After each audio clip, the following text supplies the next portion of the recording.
Yeah, good afternoon, Eric. Well, that was one of the questions that came up today, and Caroline Leavitt doubling down on this as far as President Trump speaking on deportation of these Afghan refugees, these people that came in this country back under the Biden administration. Over 76,000 of them have come in under this kind of amnesty program.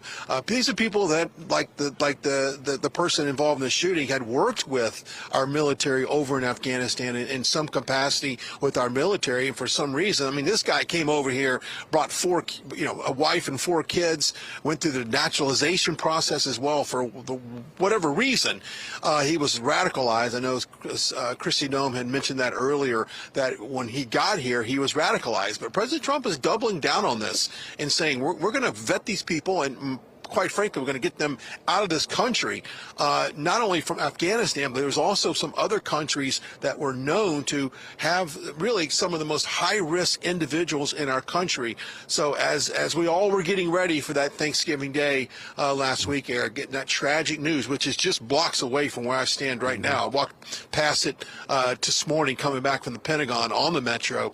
Sad situation. There is a memorial that has been set up in the wake of that, but President Trump not messing around, Eric, when it comes to getting these Afghan refugees out of this country and making this country safe. You know, for a while there, over the weekend, he paused the vetting system. He said, well, hold on, let's take a deep breath, figure out what we're doing here. And let's not forget, Brian, just take this moment. I know you remember this after the Afghanistan debacle, where we lost 13 service member, 14 if you count the pregnant woman, the baby, the fetus, 13 or 14 service members because of some miscommunications between Joe Biden in the White House and his State Department. They allegedly knew that there was an assassin's bomb, suicide bomb coming, and yet they failed to tell the people at the gates in Afghanistan. And then I'll never forget this, Brian, when the dignified transfer happened of those 13 service members, and Joe Biden was staring at his watch to figure out how long it was going to take to transfer the bodies at Joint Base Andrews.